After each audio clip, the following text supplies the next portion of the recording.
It was a cloudy Thursday morning, and Monica Hill sat at the bus stop with a warm cleaning tote at her feet. At 42, life had pressed its weight onto her shoulders, but she held her chin high. A widow, a mother, and a survivor, she carried her, strength like a second skin. The phone buzzed in her pocket. A new job offer from the cleaning agency. The text read, "Urgent. Last-minute booking. Big estate. Quiet client. Fees double. Interested. Double the usual rate." That meant groceries and the phone bill. Monica replied with a quick, "I'll take it." Later that afternoon, she stood at the gates of a mansion she'd only seen in glossy magazines. Towering pillars, trimmed hedges, ornate iron gates. It looked like something out of a dream, or maybe a cold fairy tale.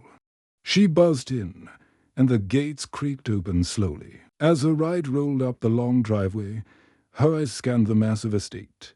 It was silent, imposing, a house that held secrets. She rang the ornate brass doorbell.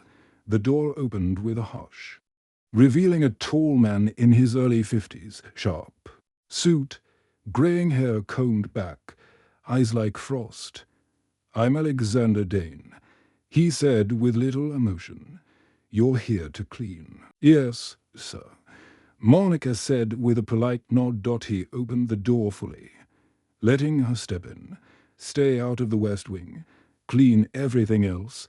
I'll be in my study. Don't disturb me." And with that, he turned and disappeared down the long hallway, leaving her standing alone in a grand foyer that felt more like a museum than a home. She got to work. The marble floors gleamed, but everything was too perfect and touched. She noticed there were no family pictures, no shoes near the door, not a single throw pillow out of place. It was a house with no fingerprints, cold, calculated, and sterile.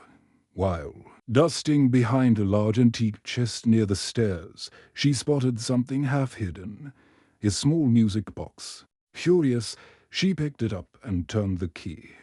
A soft, delicate lullaby began to play. Inside, nestled in the velvet lining, was a photo, a little boy holding the hand of a smiling woman. Both beamed at the camera. It was the first warm thing Monica had seen in the entire place. The next day, as she vacuumed near the West Wing, she paused. The velvet rope blocking the hallway looked more ceremonial than functional. The hallway itself was dimly lit, but she was drawn to it, as if the house was whispering. Her feet moved before her brain could stop them. She walked down the corridor. At the end, she found a door, slightly ajar. She pushed it open. Dust hung in the air like a memory. The room inside was a child's nursery. Toys lined the shelves, untouched for years. A tiny bed was still made, its sheets faded. Crayon drawings adorned the wall. Her eyes settled on one, his son, a stick-figure man, and a boy labeled me and Daddy. A soft ache settled in her chest. Someone once loved here, someone small and full of joy, and now it was frozen in time. That evening, as she returned from the Forbidden Wing, Alexander stood at the end of the hallway. He didn't yell, but his voice was sharp, brittle. "I told you not to go in there. I'm sorry," she said quickly. "I didn't mean to disobey." The room. "You didn't mean," he cut her off. "Just do your job, and stay out of places you don't belong." But as she walked away, she saw it, in the way his shoulders drooped, in the flicker of pain across his eyes. There was more to this man than anger.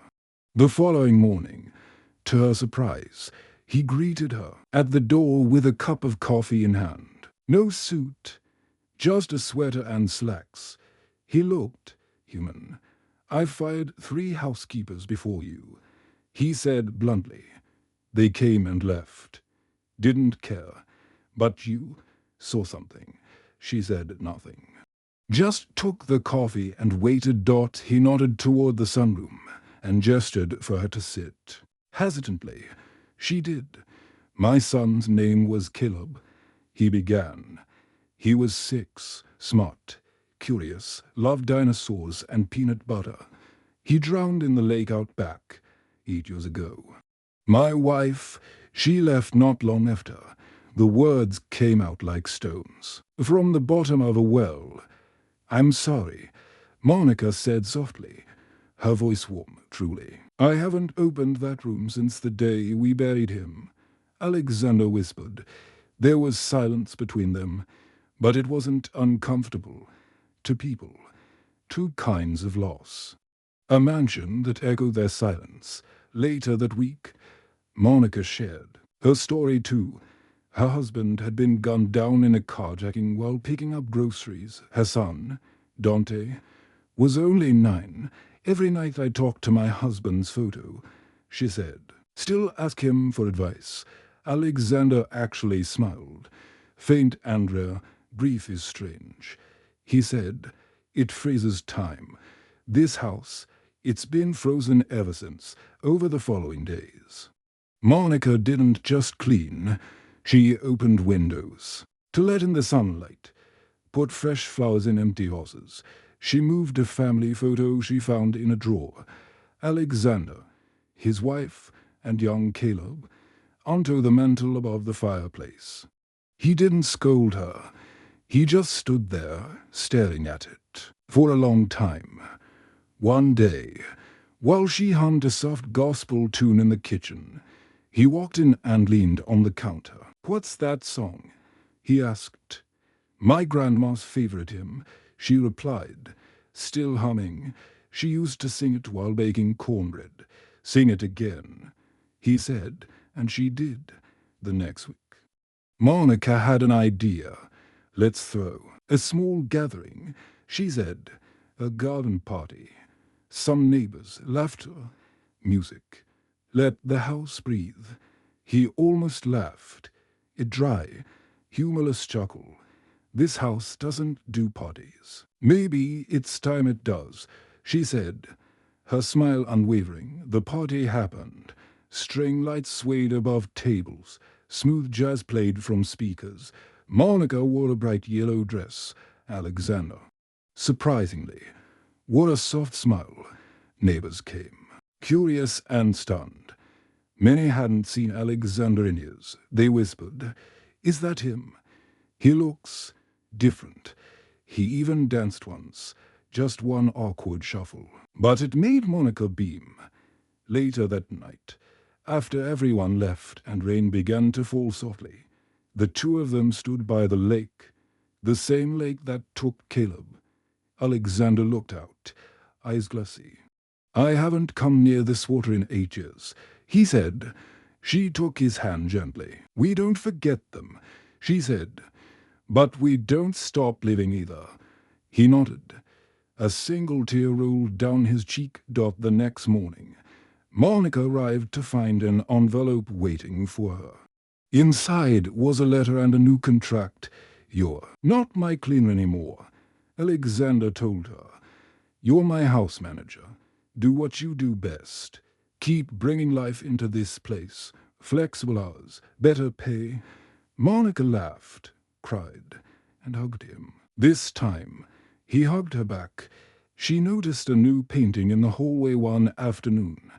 A watercolor of Caleb, vibrant, joyful, surrounded by sunlight and birds underneath. A plaque for those we lost and those who stayed. She was speechless. Her son, Dante, visited the mansion a week later.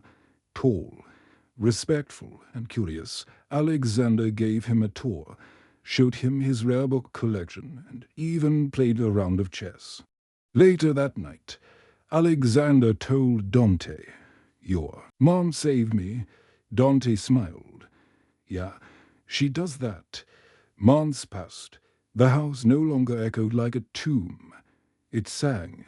Monica sometimes sat in the old nursery. now transformed into a reading nook with plants, cushions, and shelves of books. Caleb's crayon drawings were now framed and preserved. Not hidden away, she and Alexander weren't in love.